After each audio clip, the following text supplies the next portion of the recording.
সূরা ইউনূসের 100 নম্বর আয়াতের শেষের দিকে জানিয়েছে মানুষকে আমি আল্লাহ বিবেক দিয়েছি, এই বিবেক যারা কাজে লাগাবে না ওদের ওপরে ভুল সিদ্ধান্ত আমি আল্লাহ চাপিয়ে দেব। জোরে বলেন নাউজুবিল্লাহ। সূরা আনফালের 22 নম্বর আয়াতের তথ্যটা আরো কঠিন। ইন্না শাররাদ দাওয়াবি ইনদাল্লাহিস সাম্মুল বুকুমুল লাযিনা লা ইয়াকিলুন। এই পৃথিবীতে সবচেয়ে নিকৃষ্ট আমি আল্লাহর কাছে তারা যারা বিবেক থাকার পরেও কাজে লাগায় না, আর যেটা বাংলাদেশে এখন সবচাইতে বেশি হচ্ছে। বিবেক থাকার পরও যারা কাজে লাগায় না ওরা আল্লাহর কাছে মানুষ না, ওরা কি না, উলাইকা কাল আনআম বাল হুম আদাল, চতুষ্পদ জানোয়ারের চাইতেও তারা আল্লাহর কাছে নিকৃষ্ট। যদিও আপনাকে মনে হচ্ছে মানুষের মতো দেখতে, কিন্তু বিবেক যদি আপনার কাজে না লাগে আপনি আল্লাহর কাছে মানুষ না। কুকুরেরও বিবেক নেই, আপনারও বিবেক নেই, এক কথা বলেন না কেন? সিরাজগঞ্জ থেকে একবার মাহফিল করে যাচ্ছিলাম কুষ্টিয়ায়, হঠাৎ করে দেখি রাস্তার পাশে একটা মরা কুকুর পড়ে আছে। ড্রাইভার সাহেব কুকুরের উপর দিয়ে না দিয়ে বাম দিয়ে চালিয়ে দিল। গাড়িটা একটু কেঁপে উঠেছে, পেছনে ছিলাম বসে, ড্রাইভারের গায়ে হাত দিয়ে বললাম কি করলেন? হুজুর আপনি দেখছেন না একটা কুকুর পড়ে আছে মরে? আমি বললাম তো মরা কুকুর, ওরে মারলে কি আর না মারলে কি? ড্রাইভার আমার দিকে তাকিয়ে বলছে হুজুর আপনি কি আসলে হুজুর? কেন? আপনি দেখছেন একটা মরা কুকুর পড়ে আছে, আমি ডবল করে মারবো, আমার বিবেক নেই? গায়ে হাত দিয়ে বললাম আপনি কোন ধর্মের লোক আমি জানি না, তবে আপনার এতটুকু বিবেক আছে যে মরা জিনিস ডবল করে মারা যায় না। অথচ আমার এই দেশে অনেকের এই বিবেকটাও নেই, এই মানুষ মরণের বড় লাশের উপরে অনেকে লাফায়। এরে আপনি মানুষ বলবেন কোন কোন সেন্সে বলেন তো? যাদের বিবেক নেই আল্লাহর কাছে ওরা চতুষ্পদ জানোয়ার, শাররাদ দাওয়াব। এই জন্য গরু ছাগলকে আল্লাহ যেহেতু এটা দেয়নি, ওদের হিসাব হবে না। কিয়ামতের দিন আল্লাহ ওদেরকে বলবে কুনতু তুরাবা, মাটি হয়ে যা, ওদের বিচার শেষ। কিন্তু আপনাকে আল্লাহ বিবেক দিয়েছেন, এই জন্য 3টি ইন্দ্রিয় শক্তি যাদের আছে তাদের হিসাব হবে।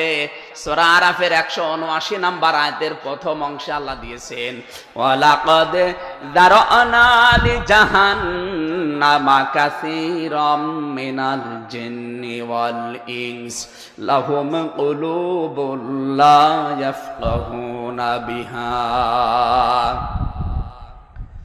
অধিকাংশ জিন আর মানুষকে আমি জাহান্নামে দেব, এই জন্যই বানিয়েছি। শব্দের দিকে খেয়াল করেন, আয়াত শুরু করার আগে আল্লাহ 3বার তাকিদ দিলেন, ওয়া একটা, লাম একটা, কদ একটা। অবশ্যই অবশ্যই অবশ্যই অধিকাংশ মানুষ আর জিন জাহান্নামে যাবে, এই জন্য আমি বানিয়েছি। এখানে কাসির না কাসির বলেন? কাসির মানে বেশি, আর কাসির মানে আরো বেশি। অধিকাংশ মানুষ আর জিন জাহান্নামে যাবে, কারণ কি? এখানে 3টি ইন্দ্রিয় শক্তির কথা আছে। যাদের কলব আছে, হৃদয় আছে, মন আছে, কিন্তু চিন্তা নেই, সব কিছু বোঝে, অন্যায় যে ওর সামনে ঘটছে এটা বোঝে না।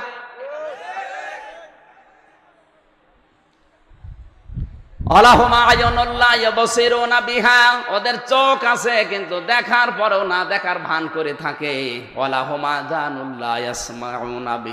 ওদের কান আছে কিন্তু শোনার পরেও না শোনার ভান করে থাকে। এই জন্য বিবেক যাদের আছে তাদের কিন্তু খবর আছে সামনে। আপনি গরু ছাগল হলে আপনাকে আমি বলতাম না, বিবেক যেহেতু আপনার আছে আপনাকে আমি সাবধান বাণী উচ্চারণ করছি, এখন থেমে যান। যারা দিনের কাজগুলো রাতে করে ফেললো, আপনার বিবেক কি বলে? ও ঘুমাচ্ছে। না না, মানে দিনে যেটা করার দরকার ওইটা যদি আপনি রাত্রে করে ফেলেন, আপনার বিবেক কি বলে বলেন তো? কিন্তু অনেককে দেখতে পেলাম এ বিবেক ওদের নেই, বলছেন না অসুবিধা কি?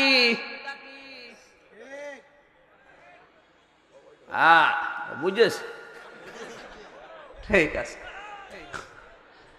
এই জন্য বিবেক যাদের আছে, আমি আপনাকে আবার বলছি, আপনি কিন্তু মানুষের তালিকায় আল্লাহর কাছে আর নেই। আপনি চতুষ্পদ জানোয়ারের চাইতেও আল্লাহর কাছে এখন খারাপ।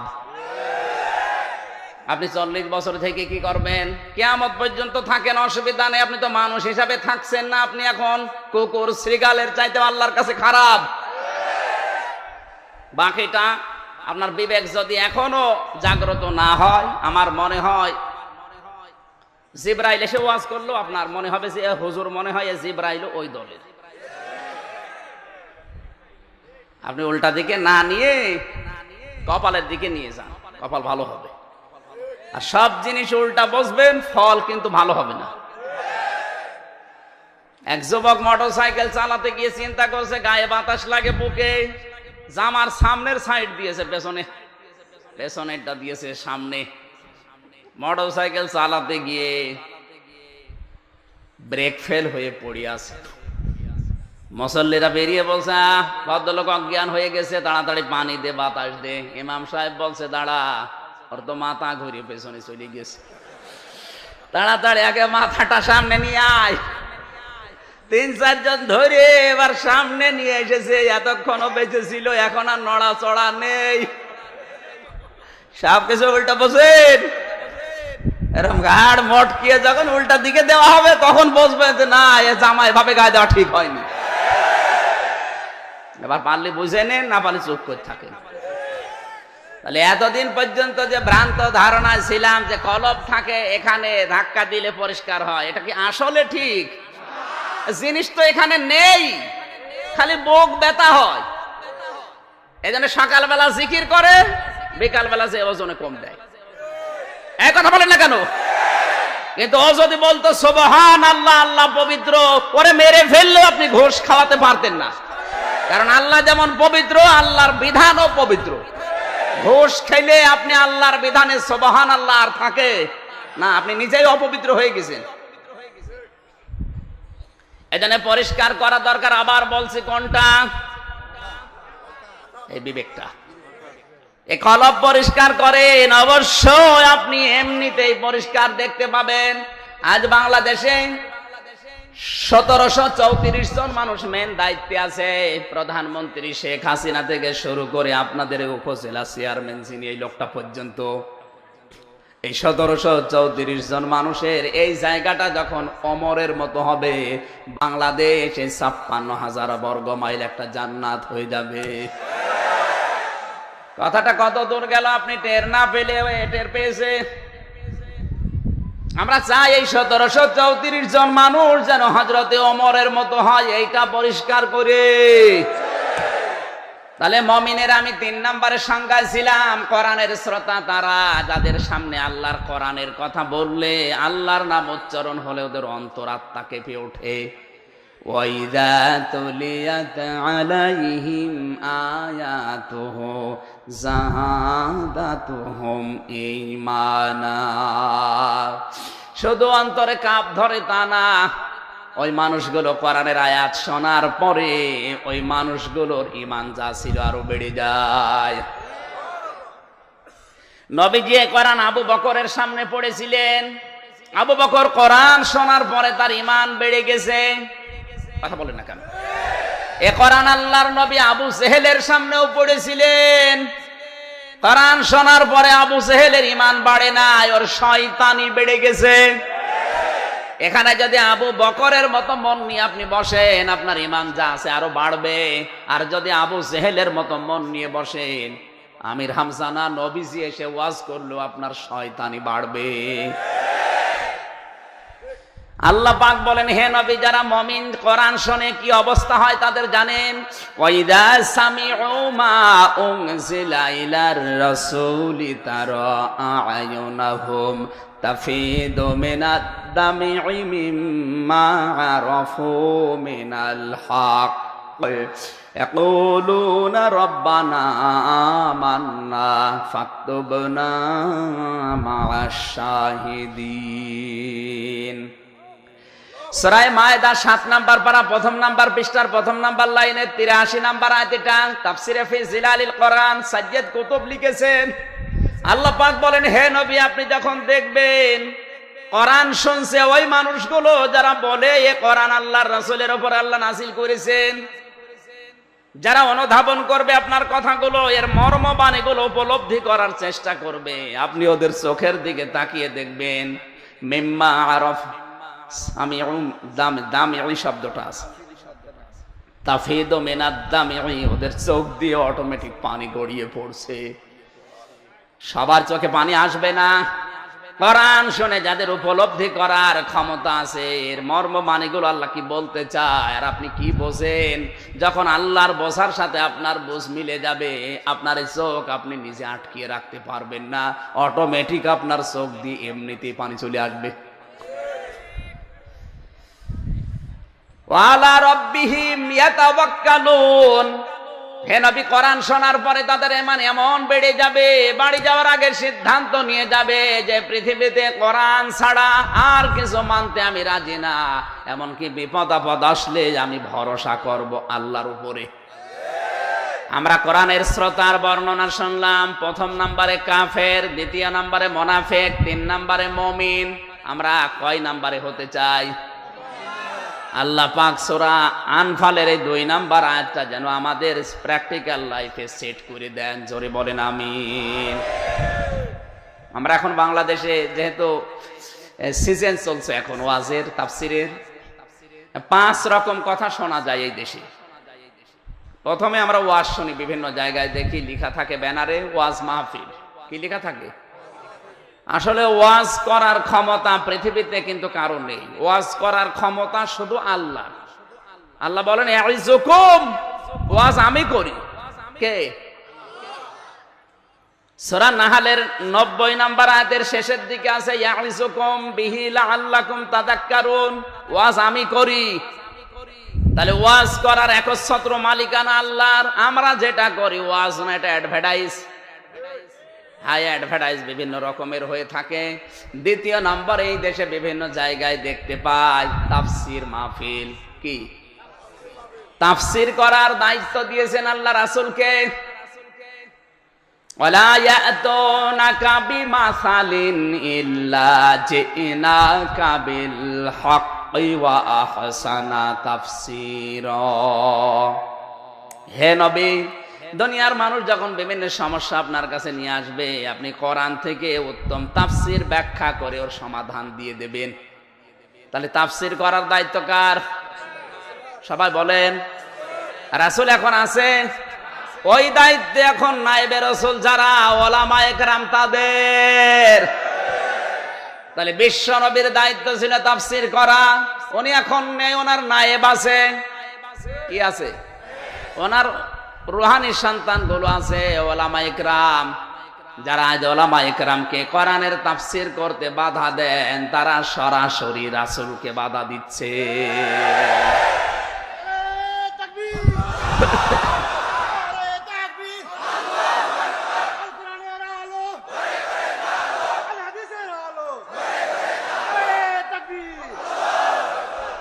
রাসূলুল্লাহকে কোন কাজে বাধা দেওয়া সগীরা গুনাহ না কুফরি? বলেন বলেন। এমনকি রাসূলের কথার উপরে আওয়াজ করে কথা বলাও হারাম। আজ যারা আলেমদের কথার উপরে কথা বলছেন, আমার তো মনে হয় নবীজি যদি থাকতো, আপনি নবীজির মুখের উপরও কথা বলতেন। নবীজির মুখের উপরে জোর করে কথা বললে কি হয় আল্লাহ জানিয়েছেন, আন তাহাবাতু আমালুকুম ওয়া আনতুম লা তাশউরুন। তাদের জীবনের সব আমল আল্লাহ বরবাদ করে দেয়, কিন্তু তারা টেরও পায় না। আজ যারা বাংলাদেশে ওলামায়ে কেরামের সামনে উল্টাপাল্টা কথা বলেন, তাদেরকে গালি দেন, আপনার জীবনের নামাজ রোজা হজ যাকাত সব নষ্ট হয়ে গেছে, আপনি টেরও পাননি। আমি আর নিচে নামলাম না, এরপরও যদি কেউ না বোঝে, ও আর বোঝার মতো কায়দা নেই।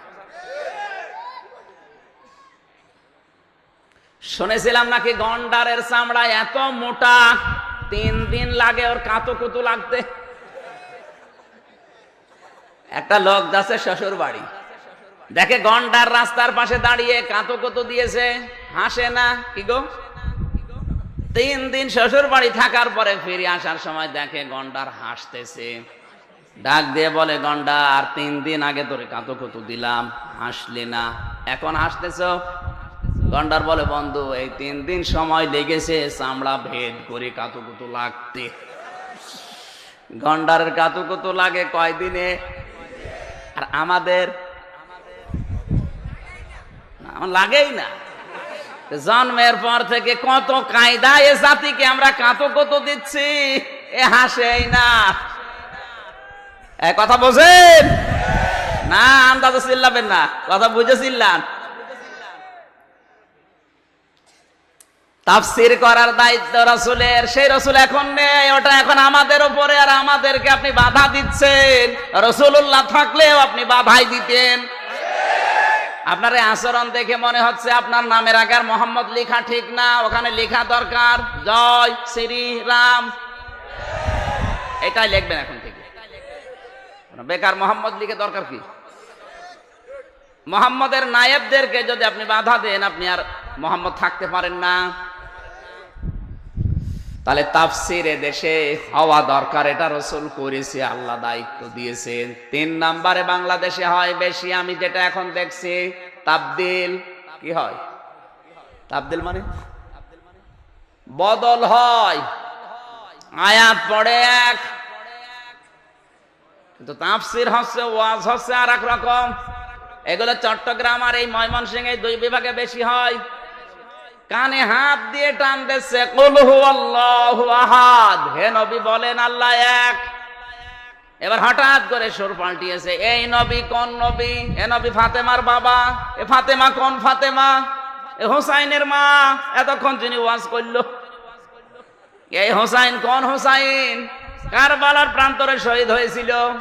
এবার আপনাদেরকে আমি হোসাইনের জীবনী শোনাবো, মাত্র 2 ঘন্টা। আয়াত পড়েছে কি? আর তাফসীর হচ্ছে হোসাইন। দেখেছেন কোন জায়গা থেকে কোন জায়গায় গেছে? এই বদল বাংলাদেশে এখন নেই। এই বিভাগে তো বেশি হয় আরো। এই জন্য অনুর্বর এই বিভাগটা, ময়মনসিংহ বিভাগটা বাংলাদেশে কোরআনের জন্য, ইসলামের জন্য একটু অনুর্বর। কারণ এখানে আয়াত পড়ে ঠিক, আয়াতের কথা নেই, চলে গেছে হোসাইন। 4 নম্বরে হয় আওয়াজ। কি হয়? আওয়াজ কি? শুধু শব্দ শুনবেন, কানে হাত দিয়ে শব্দ করবেন। একদিন নবী মুস্তাফা রাস্তা দিয়ে হেঁটে যায়, হরিণ একটা বান্দা ছিল গাছেরই তলায়। অথচ এরকম কোন কথা কোরআনে নেই, হাদিসে নেই, ইসলামের ইতিহাসেও নেই। ওই ভণ্ডরা সব বানিয়েছে। আরে ময়মনসিংহ এই দাপুনিয়া চার দোকানে বসে বসে শোনে আর কান্নাকাটি করে, কেন হরিণ বেঁধে রাখলো, কেন ছেড়ে দিল না? আন্দাজে একই ওয়াজ হয়েছে না আওয়াজ? 5 নম্বরে হয় ওয়াশ। কানে হাত দিয়ে শুধু ওয়াশ করে, ও কাফের, ও ফাসেক, ও জালেম, আর আমি আল্লাহর ওলি। এখানে ওয়াজ যেহেতু আল্লাহ করেন, ওটা বাদ। আওয়াজ হবে না, ওয়াশ হবে না, তাবদীলও হবে না ইনশাআল্লাহ। যতটুকু যোগ্যতা আল্লাহ আমাকে দিয়েছে, নির্ধারিত আয়াতের উপরে আমি তাফসীর করব। আল্লাহ যেন ভিক্ষা দেন, জোরে বলেন আমিন। রাসূলের উপরে দরুদ আর সালাম পাঠ করার মাধ্যমে দল মত নির্বিশেষে সবার জন্য কোরআন তেলাওয়াত করেন। তেলাওয়াতকৃত যে আয়াত পড়েছিলাম সূরা ইউনূসের 25 নম্বর আয়াতটা। আজকের আলোচনার বিষয় হচ্ছে কাগজের ইসলাম জমিনে কায়েম করা লাগবে। এই যে এই কাগজটা, এখানে যদি গয়স্য দন্তন্য লিখি, এই গলে যদি লিখি পয়াকার দন্তন্য হর্ষি, পানি ভিজে যাবে। হ্যাঁ, ভিজবে, পড়বে, যদি এটা প্র্যাকটিক্যাল যে ওই জায়গায় দেওয়া হয়। এ কোরআনে কারিমে আল্লাহ 500 নিয়ম নীতি দিয়েছেন, যেটা ফরজ। এখানে থাকলে জীবনেও শান্তি পাবেন না। এটা যদি সত্যি জমিনে আমরা কায়েম করতে পারি, কাগজের এই ইসলাম, আল্লাহর কসম, আল্লাহ যে কথা দিয়েছেন উনি রাখবেন। এবার আমরা আল্লাহর কথা সত্য কিনা প্রমাণ চালাবো কাগজের ইসলাম জমিনে। আমার আলোচনার বিষয় হচ্ছে কাগজের ইসলাম। কাগজের ইসলাম শুধু কাগজে থাকলেই হবে না, জমিনে কিভাবে নিয়ে আসা লাগে আমরা ওই দিকে আগাবো। ঠান্ডা মাথায় শুনবেন, আগে কোরআনের সোনালী আয়াতটা পড়ে নেন। আউযু বিল্লাহি মিনাশ শাইতানির রাজিম, বিসমিল্লাহির রহমানির রহিম।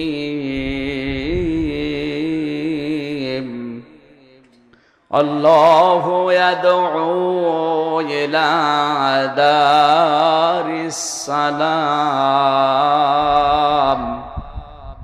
ওয়া ইয়াহদি মান ইয়াশাউ ইলা সিরাতিম মুস্তাকিম।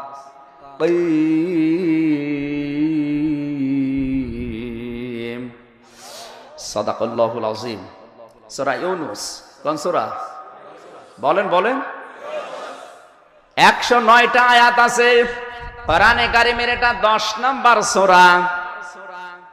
এতে রুকু আছে 11টা, 3 নাম্বার রুকুর মাত্র একটা আয়াত পড়েছি, আয়াত নাম্বার 25।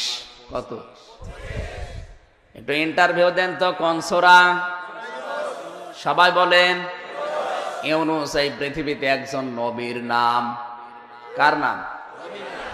সূরা ইউনূসের ভেতরে কিন্তু ইউনূস নবীর জীবনের বর্ণনা সেরকম নেই। এখানে সবচাইতে বেশি বর্ণনা আছে যার, সেটা হযরতে মুসা নবী আলাইহিস সালামের। সূরা ইউনূসের ভেতরে ইউনূস নবীর জীবন কাহিনী খুব কম, শুধু ইঙ্গিত আছে, কিন্তু বেশি বিস্তারিত বর্ণনা করা আছে তাফসীর আকারে। সেটা মুসা নবীর জীবন। কেন? হযরতে মুসা আলাইহিস সালামের চিরন্তন শত্রু যে লোকটা ছিল, নাম তার, আরো জোরে বলেন। যুগের জ্ঞানের আলোকে, বাস্তবতার নিরিখে, স্থান কাল পাত্র ভেদে কথা বলা লাগে। এখন যেহেতু চলছে ওই রকম, এই জন্য আমি আয়াতটা পড়ছি। হাত্তা ইদা আদরাকাহুল গরক ক্বালা আমানতু আন্নাহু লা ইলাহা ইল্লাল্লাযী আমানাত বিহি বানু ইসরাঈল ওয়া আনা মিনাল মুসলিমিন। সূরা ইউনূসের 90-91 নাম্বার আয়াতে আল্লাহ বলেন, ফেরাউন যখন ডুবে যাচ্ছিল, ও তখন ডাক দিয়ে বলছে, আমি ঈমান আনলাম। বনি ইসরাইলরা যার উপরে ঈমান এনেছে তার উপরে, তাও সরাসরি আল্লাহর নামে ডাক দেয়নি যে আল্লাহ আমি তোমার উপর ঈমান আনলাম, বলে নাই।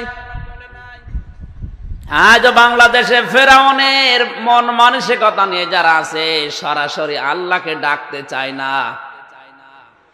বিসমিল্লাহ লিখবে, লেখে না লেখে পরম করুণাময় দয়াময়ের নামে শুরু করছি। তোরে বিসমিল্লাহ লিখতে অসুবিধা কি? লিখে দিয়েছে সর্বশক্তিমান, অথচ ওখানে যদি আল্লাহু মহান বা আল্লাহু আকবার লেখে তাহলে কিন্তু হয়, লেখে না। আল্লাহর নাম উচ্চারণ করতে চায় না, ফেরাউনের মতো।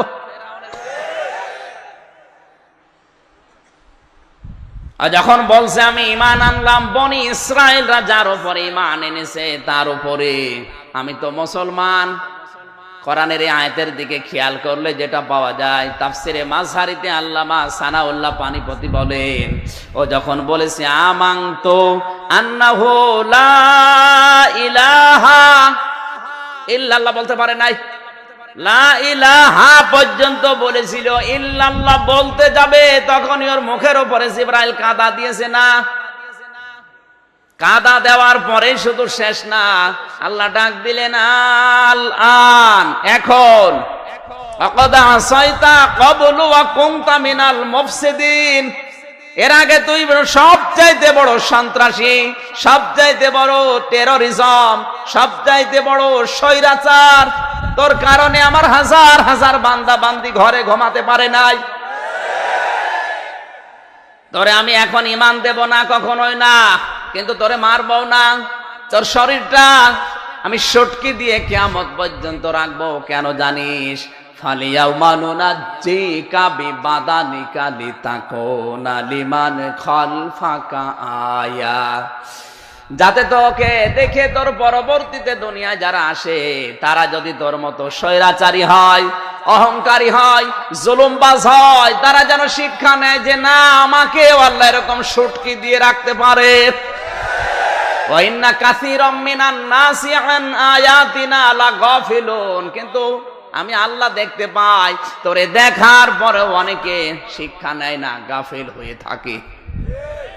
তাহলে স্বৈরাচার যারা, তাদের জন্য এই সূরায় একটা শিক্ষা আছে। অনেকে মনে করছে যা করছে করি, শেষ বয়সে একবার হজ করে আল্লাহর ওলি হয়ে যাব, ওই সুযোগ আপনাকে আল্লাহ দেবে না। তাওবা করার সময় এজন্য এখনই। কখন বলেন বলেন? তাওবা করার সময় যে এখন, এটা কোথায় পেলেন? আলেম যারা আছেন তাদেরকে বলছি এবার, তাওবা করার যে সময় এখনই, এটা আছে সূরা জুমারে 24 নাম্বার পারার 3 নাম্বার পৃষ্ঠার 12 নাম্বার লাইনের 54 নাম্বার আয়াতে, ওয়া আনিবু ইলা রাব্বিকুম ওয়াসলিমু লাহু মিন ক্বাবলি আইয়াতিয়াকুমুল আযাবু সুম্মা লা তুনসারুন। আল্লাহ পাক বলেন, এই যে ক্ষমার কথা আগের আয়াতগুলোতে আছে, জীবনের সব গুনাহ আল্লাহ মাফ করে দেবে। আল্লাহ গাফুর, আল্লাহ গফফার, রহিম, এই কথাগুলো বলছেন। এরপরে আল্লাহ জবাব দিচ্ছেন এই 54 নাম্বার আয়াতে, ওয়ানিবু ইলা রাব্বিকুম। এই ক্ষমা পেতে হলে, এই ক্ষমা কোন ক্ষমা?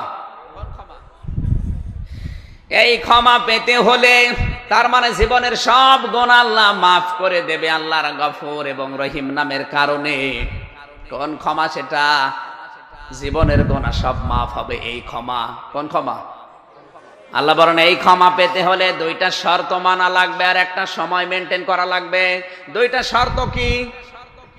ওয়ানিবু ইলা রাব্বিকুম, তোর রবের দিকে তোকে ফিরে আসা লাগবে। ওয়াসলিমু লাহু মিন ক্বাবলি, আল্লাহর বিধান জানার পরে তোরে আত্মসমর্পণ করা লাগবে। কখন? মিন ক্বাবলি আইয়াতিয়াকুমুল আযাবু সুম্মা লা তুনসারুন, ওই আযাব আসার পূর্বেই, যখন আর তোদেরকে সাহায্য করা হবে না। মোমেন সাহিবাসী আমরা সবাই জানি, মানুষকে সাহায্য করা হয় না মরণের সময়। বলেন? আর মরণ আসবে 41 সালে। কখন? সুতরাং আপনি বসে আছেন, দাঁড়াবেন, সে গ্যারান্টি যখন নেই। এই মুহূর্তেই আপনাকে তওবা করা লাগবে। ওই ফেরাউনের মতো যখন ডুবে যাবেন, ওই সময় হুজুর নিয়ে তাওবা পড়াবেন, তাওবা কবুল। এজন্য যারা আছেন থেমে যান, যে যেখানে আছেন ওই জায়গায় থামেন, এক্ষুনি তওবা করেন। আমার এর চাইতে আর ভালো কথা জানা নেই। এরপরও যদি কোনো স্বৈরাচারী, কোনো জুলুমবাজ এখনো না থামে, ও যাক, জাহান্নামে যাক, আর দরকার ঠেলে দেবো, যান। এ না,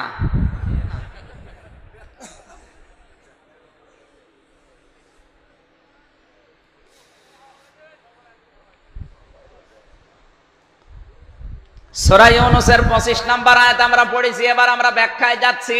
কোন আয়াত থেকে যদি কথা শুনতে হয়, তাফসিরে মাযহারের বর্ণনা 5টা বিষয় লক্ষ্য করবেন। 1 নম্বরে শুদ্ধ তেলাওয়াত, যেটা আমরা করলাম, প্রতিটি অক্ষরে অলরেডি আমার আল্লাহ 10টা করে নেকি প্রত্যেকের আমলনামায় লিখে দিয়েছে। 2 নম্বরে মাতৃভাষায় সরল অর্থ বলা লাগবে, আমরা বলবো ইনশাআল্লাহ। 3 নম্বরে ঐতিহাসিক প্রেক্ষাপট নিয়ে আলোচনা আসবে। 4 নম্বরে বাস্তব কিছু ব্যাখ্যা দিতে হবে। ওই মানধাত আমলে কি হয়েছে ওগুলো বাদ দেন, এখন কি দরকার ওই ব্যাখ্যা ওই আয়াত থেকে বের করা লাগবে। আর 5 নম্বরে ওই আয়াতের মূল শিক্ষা নিয়ে বাড়ি যাওয়া লাগবে। তাফসিরে মাযহারের ভূমিকায় মুফাসসির লিখেছেন, এই 5টা বিষয় যে কোনো আয়াত থেকে কথা শুনতে হলে লক্ষ্য করা লাগে। আমরা 1 নাম্বার হয়ে গেছে তেলাওয়াত, হয়েছে। মাতৃভাষা আমাদের বাংলা, আমরা অর্থ এবার করছি। আল্লাহু ইয়াদউ, আল্লাহ তিনি তোমাদেরকে ডাক দিচ্ছেন, আহ্বান করছেন। ইলা মানে দিকে, দার মানে ঘর, সালাম মানে শান্তি। তিনি ডাক দিচ্ছেন তোমাদেরকে সালামের ঘরের দিকে। কার ঘর? এখানে সালাম নামে কেউ আছেন? কয় হাত তোলেন তো। আরে ভাই আপনার ভয় নেই, তোলেন। ওই যে সালাম ভাই, চলেন আপনার বাড়িতে আমাদের দাওয়াত, আল্লাহ বলছেন চলেন। আপনার আজকে কি খসা খসে দেখেন। আল্লাহ বলছেন আল্লাহু ইয়াদউ ইলা দারিস সালাম, আল্লাহ সালামের বাড়ির দিকে তোমাদের ডাকছে, চলেন। ওয়াহদি, তিনি হেদায়েত দান করেন, পথ দেখান। ওয়াহদি মাইয়াশা, যাকে ইচ্ছা, ইলা সিরাতিম মুস্তাকিম। সিরাতিম মুস্তাকিম মানে কি? না না, এতদিন পর্যন্ত জন্মের পর থেকে শুনছি সিরাতিম মুস্তাকিম মানে সহজ সরল পথ। মুস্তাকিম শব্দের শাব্দিক অর্থ হচ্ছে স্থায়ী পথ। যেই পথে একবার আসলে আপনি যেন আর ছিটকে পড়ে না যান, এর নাম সিরাতে মুস্তাকিম। সকালবেলা আপনি সিরাতে মুস্তাকিমের দোয়া পড়ে ঘর থেকে বের হলেন, ইহদিনাস সিরাতাল মুস্তাকিম। একটু 10 কিলোমিটার যাওয়ার পরে ছিটকে পড়ে চলে গেছেন শয়তানের রাস্তায়। আপনার ওই পড়া আর না পড়া সমান। আল্লাহ যাকে হেদায়েত দেবে তাকে কিন্তু সিরাতে মুস্তাকিমের উপরে স্থায়ী ভাবে রাখবে। ওর উপরে যতই বিপদ আপদ আসুক, আর ওইটা টিকে থাকা সহজ না কঠিন? বলেন, কিভাবে টিকে থাকবেন সেই পন্থাগুলো আমি প্রায় 17টা পেয়েছি, একটা একটা করে বলছি। এবার আল্লাহু ইয়াদউ, উনি আল্লাহ। কে? আল্লাহ ডাক দিচ্ছেন ইলা দারিস সালাম, শান্তির নিড়ের দিকে। সালাম মানে আরো জোরে বলেন। শান্তির পাশাপাশি আমার আর একটা জিনিস আমাদের দরকার হয়। কি? যখনই আপনি শান্তি বলেন, শান্তির আগে আর একটা শব্দ বলা লাগে, সুখ। শান্তি, কথা বলেন না কেন? সুখ শব্দের শাব্দিক অর্থ যেটা আরবিতে আসে, আরবি সুখের আরবি হচ্ছে রাহাতুন। রাহাতুন মানে? আর শান্তির আরবি হচ্ছে ইসলাম। ইসলাম শব্দের শাব্দিক অর্থ হচ্ছে শান্তি। সালমন বা সেলমন, সালমন বা সেলমন এই শব্দ থেকে ইসলাম শব্দের উৎপত্তি। এখান থেকে ইসলামের পরে আসে সালমন বা সেলমনের মূল বিষয় থেকে আসে সালাম, এখান থেকে আসে ইসলাম। তার মানে সুখ এবং শান্তি যদি কেউ পেতে চায়, ইসলাম মানা লাগবে সালামের কাছ থেকে যেটা এসেছে। সালাম আসলে কে বলেন তো? আমার ওই সালামের একটা ঘর আছে, যেই ঘরে প্রবেশ করলে আপনি শান্তি পাবেন। সেই ঘরের নাম কি? সেই ঘরের নাম আমরা জানি সবাই, জান্নাত। যে ঘরের দিকে আল্লাহ আমাদেরকে আহ্বান জানাচ্ছেন, যে ঘরে প্রবেশ করলে শান্তির নীড় বলা হয় যে ঘরকে, ওই ঘরে প্রবেশ করতে হলে 17টা বিষয় থাকা লাগবে সামনে। কয়টা? আরো জোরে বলেন। আমরা বিশেষ করে বাস্তবতায় দেখি, একটা ঘর যদি কেউ বানাতে চায় তাহলে তার 4টা খুঁটি লাগে। খুঁটি ছাড়া ঘর হয়? আরো আসতে বলেন। আমি এখন আপনাদেরকে যে ঘরে প্রবেশ করাবো তার নাম ইসলামের ঘর। যেই ঘর বাদ দিয়ে পৃথিবীর কোন জায়গায় শান্তি তালাশ করলে পাবেন না। আপনি যে পাবেন না তার প্রমাণ কি?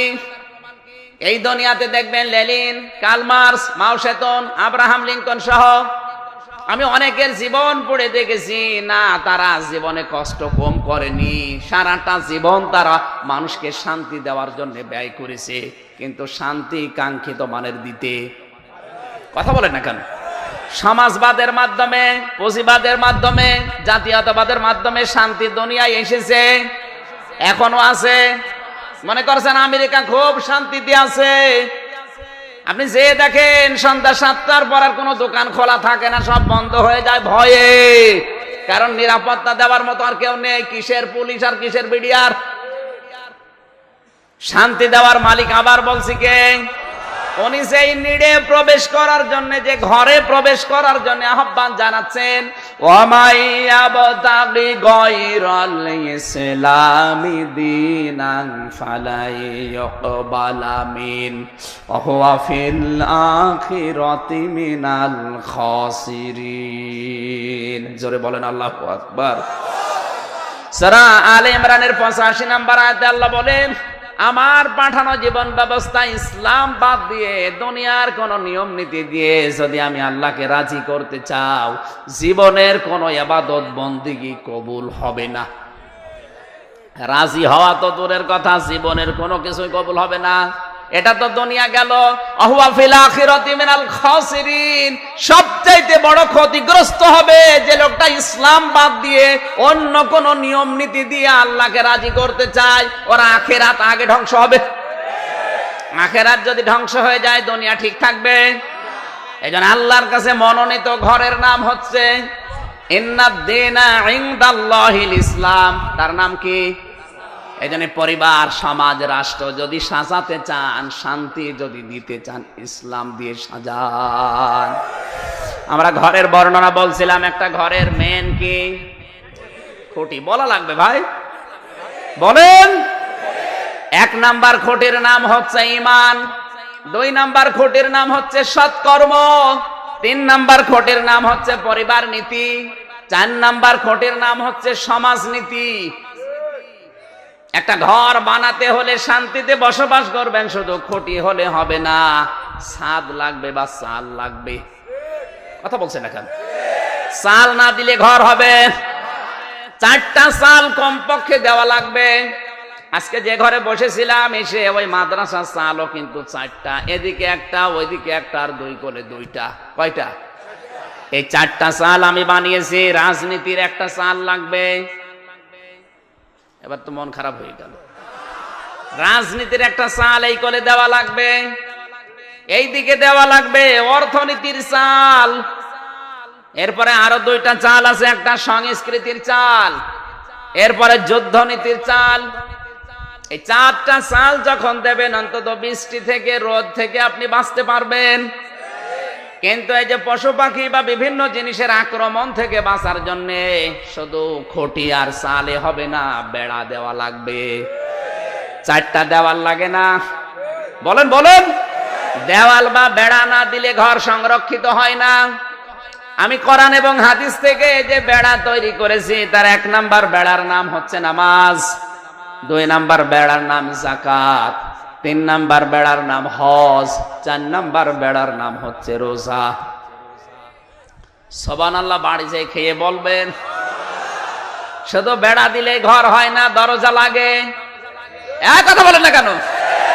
ইসলাম নামক যে ঘর আল্লাহ ডাক দিচ্ছেন শান্তির নীর বলে, এই ঘরের যে দরজা তার নাম হচ্ছে কালেমা লা ইলাহা ইল্লাল্লাহু মুহাম্মাদুর রাসূলুল্লাহ। শুধু দরজা হলেই হয় না, ঘরের জানালা লাগে। এক কথা বলছেন না কেন? কমপক্ষে একটা ঘরের 2টা জানালা লাগবে, একটা বাতাস ঢুকবে, একটা বের হবে।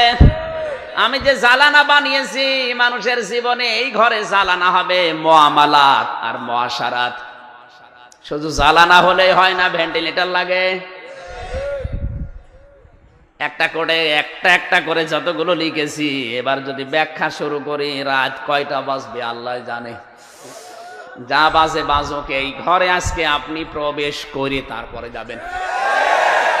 সবাই আমরা এই ঘরে আগে একটু প্রবেশ করি, কারণ আমাদের আসল ঘর যেটা কাবা, তার এরিয়া, ওখানে কিন্তু কোনো অমুসলিম প্রবেশ করতে পারে না। এখন যদি কোনো হিন্দু, খ্রিস্টান, বৌদ্ধ প্রশ্ন করে যে ইসলাম সাম্প্রদায়িক না অসাম্প্রদায়িক, অসাম্প্রদায়িক না সাম্প্রদায়িক সম্প্রীতি রক্ষা করে না, আমাদেরকে কাবার এরিয়ায় যেতে দেয় না। আপনাকে আমি বলছি কাবার এরিয়ায় যেতে পারবেন। এই কাবায় যেতে হলে একটা দরজা আছে।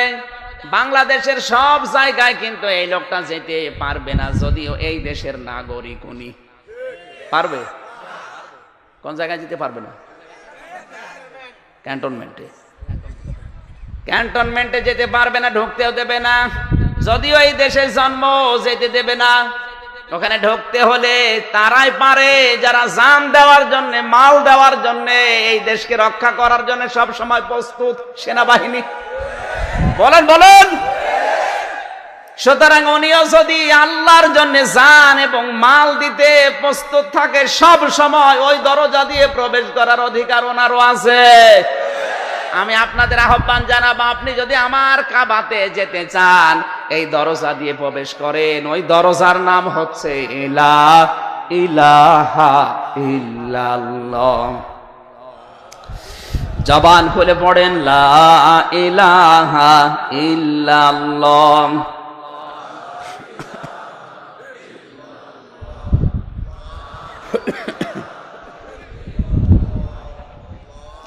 আমি জিকির করতে বললাম, আপনি কি জিকির করছেন না কাতুকুতু দেখছেন? জিকির করার দরকার নেই। আমার মনে হয় মহিলা প্যান্ডেলে যদি বলতাম যে জিকির করেন, ওরা এর চাইতে 3 গুণ আওয়াজ দিত। আপনি পুরুষ মানুষ আছেন তো, দেখেন তো, আগে হাত দিয়ে দেখেন, দেখেন না এ পুরুষ মানুষ এরকম হয়? যাদের পুরুষত্ব আছে আগে দেখে নেন, তারপরে জিকির করেন সুবহানাল্লাহ। পানি লাগবে না।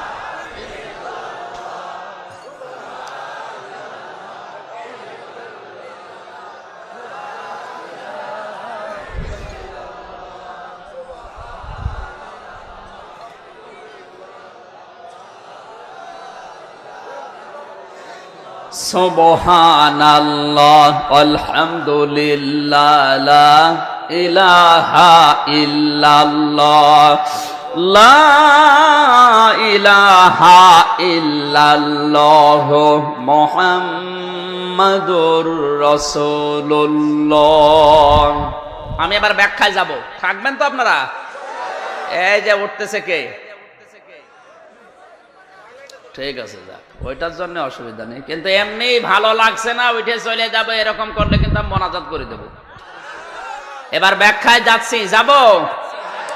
আমরা যে ঘরে প্রবেশ করলাম কি পড়ে, এখন আমরা কিন্তু আর সাধারণ মানুষ নেই, আমরা হয়ে গেছি এই 750 কোটির ভেতরে আল্লাহর মনোনীত নির্বাচিত। কথা বলে না কেন? আমরা যে মনোনীত এবং নির্বাচিত, এর প্রমাণ কি? 750 কোটি মানুষ সবাই কালেমা পড়েনি, পড়েছে মাত্র 175 কোটি মানুষ। তার ভেতরে আমির হামজা আছে। আমির হামজাকে আল্লাহ ঘোষণা দিচ্ছে, হুয়া জিতাবাকুম ওয়া মা জাআলা আলাইকুম ফিদ-দীনি মিন হারাজ ইলা আখিরি আয়াত। সূরা হজের 78 নম্বর আয়াতের মাঝের অংশে আছে, আল্লাহ পাক বলেন, তোমাদেরকে আমি আল্লাহ নির্বাচিত করেছি, শুধু মনোনয়ন দিয়েই শেষ করিনি, তোমাদেরকে আমি আল্লাহ নির্বাচিত করেছি।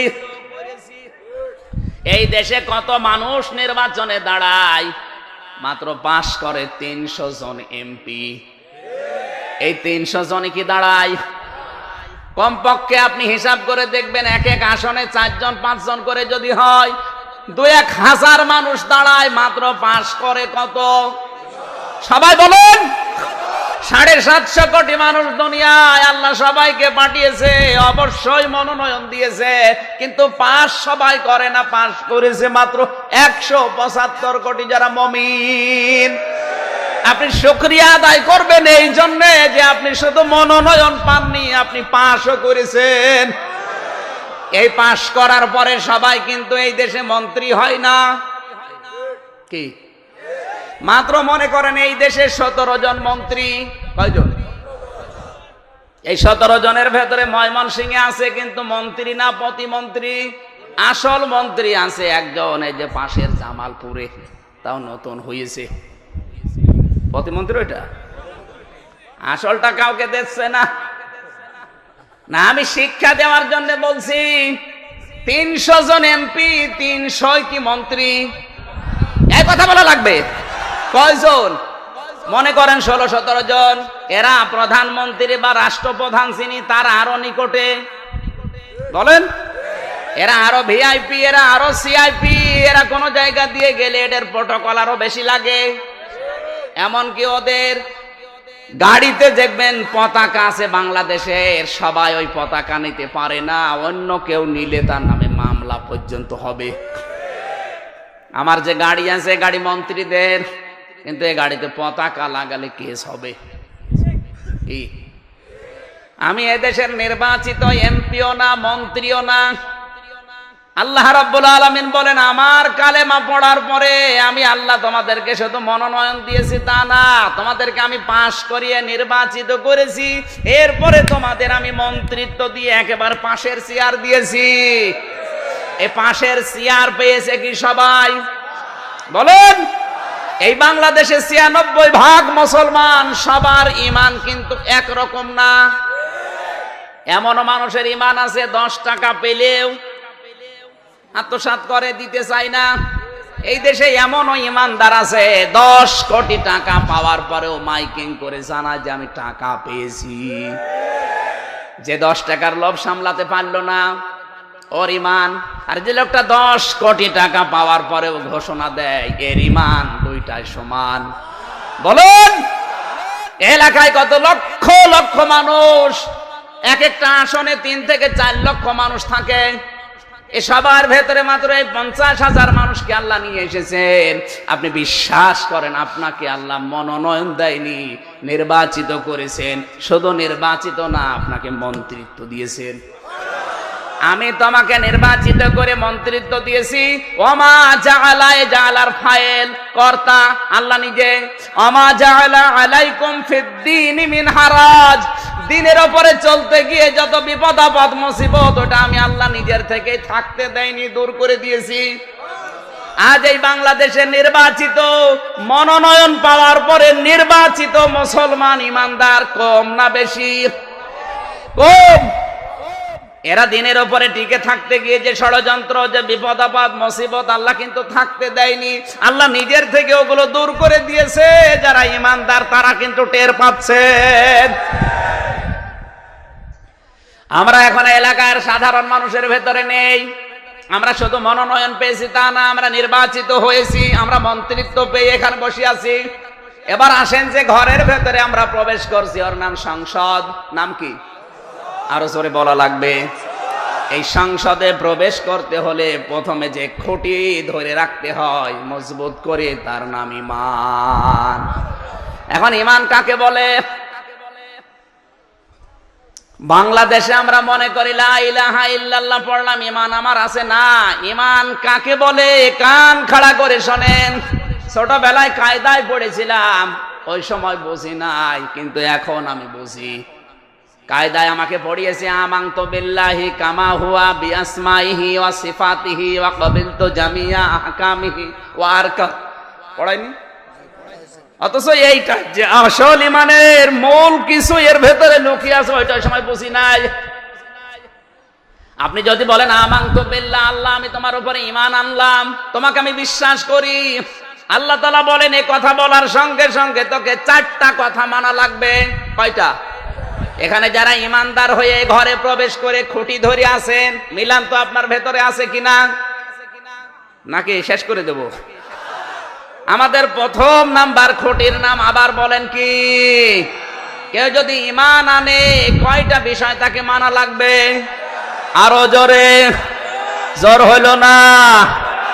1 নম্বরে বলা লাগবে হুয়া কামা হুয়া, আমি এমন আল্লাহর উপরে ঈমান এনেছি যার অস্তিত্ব আছে। কি আছে? অন্যান্য ধর্মের যারা আছে তাদেরকে জিজ্ঞাসা করেন তোমাদের দেবতা, তোমাদের ঈশ্বর, বলে হ্যাঁ আমাদের অস্তিত্ব আছে। না নেই? নেই, আছে। তার মানে হিন্দুদের যে দেবতা, যদিও নাম বেশি কিন্তু দেবতা আছে 33 কোটি, ওদের দেবতা অস্তিত্ব আছে না নেই? নেই মানে এই যে দুর্গা, কালী, হবল বিভিন্ন নাম দিয়েছে, অস্তিত্ব নেই? আমরাও এমন আল্লাহর উপরে ঈমান আনলাম যার অস্তিত্ব। দ্বিতীয় নম্বরে বিআসমাইহি, এমন আল্লাহর উপরে আমি ঈমান এনেছি যার অস্তিত্ব আছে, তাই না তার ঈমানও না, তার নামও আছে। কি আছে বলেন বলেন। এবার অন্য ধর্মের সাথে আপনি মিলাবেন, 750 কোটি মানুষ কিন্তু দুনিয়ায়, এটা যদি রেকর্ড হয়ে বিভিন্ন ভাষায় রূপান্তরিত হয়ে দুনিয়ায় ছড়াবে, আমি জানি আমার কথাগুলো প্রায় 34টা-35টা ভাষায় রেকর্ড হচ্ছে। এখান থেকে বাংলায় রেকর্ড হওয়ার পর একটা ড্রাবিং হয়। আপনি তামিলনাড়ুতে গিয়ে দেখবেন আমির হামজার কণ্ঠ বাজছে তামিল ভাষায়।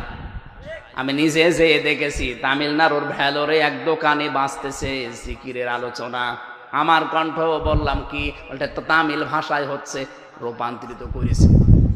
তার মানে 7,500 মানুষে পৃথিবীতে 4,500 ভাষায় এখন কথা বলে। আল্লাহ একদিন সময় দেবে 4,500 ভাষায় হয়তো ভাষান্তরিত হয়ে এগুলো মানুষ শুনবে। এজন্য আমার কথা শুধুমাত্র এই 50,000 মানুষের সামনে না, আমি এখন কথা বলছি 7,500 কোটি মানুষ সামনে নিয়ে। ওদের আল্লাহ, ওদের দেবতা অস্তিত্ব আছে, আমাদের আল্লাহর কথা বলা লাগবে ভাই। শুধু অস্তিত্বই না, ওদেরও নাম আছে, আমাদেরও নাম। আমাদের আল্লাহর নাম কয়টা? না না, আপনি আলেন? হ্যাঁ, আল্লাহর নাম 99টা। তো কায়দায় তাফসিরে মাযহারিতে আল্লাহর নাম পেয়েছি আমি 5,000। তাওরাতে 1000, জাবুরে 1000, ইনজিলে 1000, লাউহে মাহফুজে আছে 1000, কোরআনে কারিমে আল্লাহ দিয়েছেন 1000। সানাউল্লাহ পানিপতি বলেন 1000 নামকে আমার আল্লাহ সামারাইজ করে বিসমিল্লাহর যে 3টা নাম এখানে ঢুকিয়ে দিয়েছেন। এই জন্য কোন মানুষ নিরক্ষর সম্বলিত বিসমিল্লাহ শরীফ যদি একবার পড়ে 5,000 বার আল্লাহকে ডাকা সওয়াব পেয়ে যায়। জবান খুলে পড়েন বিসমিল্লাহির রহমানির রহিম। আল্লাহর নাম কয়টা পেলাম? আরো জোরে বলা লাগবে। তাহলে অন্য ধর্মের সাথে আমাদের প্রথমটার মিল আছে অস্তিত্ব, দ্বিতীয়টার মিল আছে নাম, 3 নাম্বারটা কি? অসিফাতিহি। আমরা এমন আল্লাহর পরে ঈমান এনেছি, এমন খুঁটি ধরেছি যে তার শুধু অস্তিত্ব না, নাম না, তার সিফাতও আছে, গুণাগুণ আছে। কি আছে বলেন বলেন? আল্লাহর গুণাগুণ কি? এই যে সমস্ত নামগুলো তিনি নিয়েছেন, প্রতিটি নামের কিন্তু গুণাগুণ আছে। তিনি নাম নিয়েছেন খালেক, তার মানে তিনি সৃষ্টি করেন। কথা বলেন না কেন? তিনি নাম নিয়েছেন রাজ্জাক, তিনি রিজকের ব্যবস্থা করেন। তিনি নাম নিয়েছেন রব, এই কারণে তিনি মায়ের পেট থেকে শুরু করে আমির হামজা পর্যন্ত বানিয়েছে একচ্ছত্র মালিকানা দিয়ে। হ্যাঁ, আমার বাবা মা দায়িত্ব পালন করেছে। আমার বাবা আমার মায়ের বিছানায় ছিল, শুধু এই শেষ, ওনার আর দায়িত্ব নেই। বাকি যা করার ওই বীর্য থেকে শুরু করে আমির হামজা পর্যন্ত বানিয়েছে আমার রব। এরকম একটা একটা করে যদি আপনি নাম মিলান, আল্লাহ নাম শুধু নিয়ে বসে নেই, বিআসমাইহি ওয়া সিফাতিহি, তিনি নামও নিয়েছেন, নামের গুণাগুণও দেখিয়েছেন। এবার অন্য ধর্মে যান, যারা নাম নিয়েছে দুর্গা, এই দুর্গার কাজ কি? ওরা বিশ্বাস করে দুর্গার কাজ হচ্ছে ফসলে বরকত দেওয়া। আপনি দুর্গাকে ফসলের মাঝে বসিয়ে রাখবেন, ফসল সহ দুর্গা চুরি হয়ে যাবে। কথা বলছে, ওদের নাম আছে কিন্তু নামের গুণাগুণ। ওদের নাম দিয়েছে সরস্বতী, বিদ্যায় নাকি বরকত দেয়। সরস্বতীকে বসিয়ে লেখাপড়া করবেন, আরো ভুলে যাবেন, কারণ ওর ওই গুণাগুণ না। আমি অন্য ধর্মকে ছোট করার জন্য বলছি না, বাস্তব যেটা পেয়েছি সেটা বলছি। এমনকি আমরা বিপদে পড়লে সে যে যতটুকু ইমানদার হোক, ওর সর্বপ্রথম মনে পড়ে আল্লাহর কথা। বলা লাগবে। যাদের ঈমান একেবারেই নেই তারাও কিন্তু অন্য কাউকে না, তাদের আল্লাহর কথাই মনে পড়ে। এটা আমি নিজে দেখেছি। বরিশালে যখন পড়তাম, নৌকায় করে যাচ্ছি, ঝড় উঠেছে, নৌকা ডুববে ডুববে ভাব। আমরা পড়ছি লা ইলাহা ইল্লাল্লাহ, পাশে দেখে হিন্দু দাদা আর দাদি বসে লা ইলাহা ইল্লাল্লাহ, লা ইলাহা। কি গো, চেহারা দেখে মনে হচ্ছে অন্য ধর্মের। কালেমা পড়েন মানে?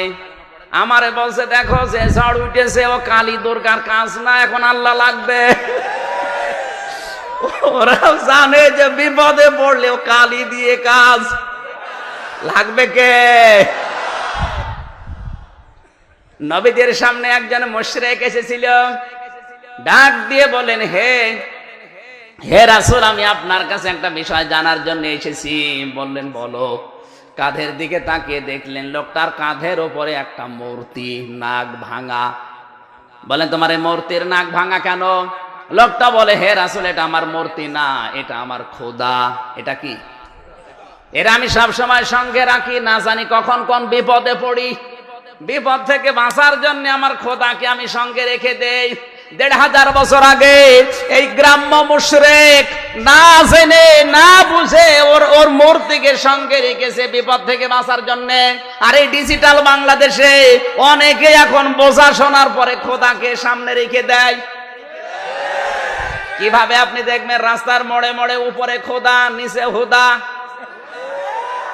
এটা কোন কারণে দিয়েছে? বিপদ থেকে বাঁচার জন্য। আমি কিন্তু অমুক দলের, কোনো চিন্তা নেই। তার উপরে খোদা দেওয়ার দরকার কি? নিচে হাত তুলে দেখ তোরে কয়জন চেনে। কথা বলে এটা কেন? উপরে খোদা, নিচে খোদা, হাত তুলে আস, সালাম দিচ্ছে যে উপরে কিন্তু আছে, আমি এই দলে। আপনি কিছু বোঝেন নাকি এই আয়াত বাদ দিয়ে দেব? নতুন আয়াত পড়বো? সামনে যত যাব তত আপনার ভেতরে যাবে। যাক, নবীজি বললেন তুমি মূর্তি নিয়ে আসলে তোমার খোদাকে নাক ভাঙা কেন? লোকটা বলে হে রাসূল, এটা নিয়ে আমি সব সময় চলাফেরা করতে আমার প্রাকৃতিক প্রয়োজন দেখা দেয়, কিন্তু খোদাকে নিয়ে তো আর যাওয়া যায় না, পায়খানায় যাওয়া যায়। কি করব? রাস্তার পাশে দাঁড় করালাম, গেলাম, কাজ সেরে এসে দেখি ওর মাথা থেকে পা পর্যন্ত পুরা ভিজা। মনে করলাম খোদার গা ভিজা, না জানি কোন বরকত রহমতের পানি হবে। জহব্বা বের করে চাটলাম, খাইলাম, দেখি ঝাঁজ ঝাঁজ কেমন একটা গন্ধ। মনে মনে চিন্তা আসলো, খোদার গায়ের বরকতের পানি যদি হবে এমন ঝাঁজ লাগবে কেন? পাশে দাঁড়িয়ে দেখি একটা কুকুর দাঁড়িয়ে আছে, ওর নিচ দিয়ে পানি টপকাচ্ছে। এবার বুঝলাম যে ও কোন বরকতের পানি। মেজাজ গেল খারাপ হয়ে, ডাক দিয়ে বললাম, বেটা, কুত্তার পেশাব থেকে নিজেকে বাঁচাতে পারো না, আমারে বাঁচাবে কি দিয়ে? বিপদ যদি আসে তুমি তো আগে পালাবে। হে নবী, এদের অসারতা, এদের দুর্বলতা, এদের অক্ষমতা সব আমার সামনে আজ ধরা পড়ে গেছে। এগুলো সব ভুয়া। রাগ হয়ে যাওয়ার পরে দিয়েছি আছাড়, নাক ভেঙে গেছে। আল্লাহর নবী বললেন, আমার কাছে কেন আসলে? লোকটা বলে, এসেছি আমি আপনার এই ঘরে প্রবেশ করার জন্যে। নবীজি তাকে শান্তির ঘরে প্রবেশ করার। লা ইলাহা ইল্লাল্লাহ মুহাম্মাদুর রাসূলুল্লাহ। আমি ইমানের খুঁটি ধরার জন্য আহ্বান জানিয়েছিলাম। যার অস্তিত্ব আছে, যার নাম আছে, শুধু নাম নেই, তার প্রতিটি নামের গুণাগুণ। কথা বলা লাগবে। আল্লাহর নাম হচ্ছে মুসাউবির। আল্লাহর নাম সূরা হাশরের ভেতরে নেই। আল মালিকুল কুদ্দুস সালামুল মুমিনুল মুহাইমিনুল আজিজুল জাব্বারুল মুতাকাব্বির সুবহানাল্লাহি আম্মা ইউশরিকুন ওয়াল্লাহুল খালিকুল বারিউল মুসাউবিরু লাহুল আসমাউল হুসনা। আল্লাহ পাক বলেন, আমি মুসাউবির, আমি আকৃতি দেই। আকৃতি দেওয়ার ক্ষমতা কার? বলেন বলেন। কোন রকমের মডেল ছাড়া, অস্তিত্ব ছাড়া একটা আকৃতি নতুন ভাবে যিনি দিতে পারেন তার নাম মুসাউবির। এ নামটা কার? আল্লাহর। এই নামটা যারা নিজেদের ভেতরে নিতে চান, আকৃতি তৈরি করে রেখে দিয়েছেন। আল্লাহ কিন্তু কিয়ামতে বলবে, বেটা, শুধু আকৃতি তৈরি করা না, এটা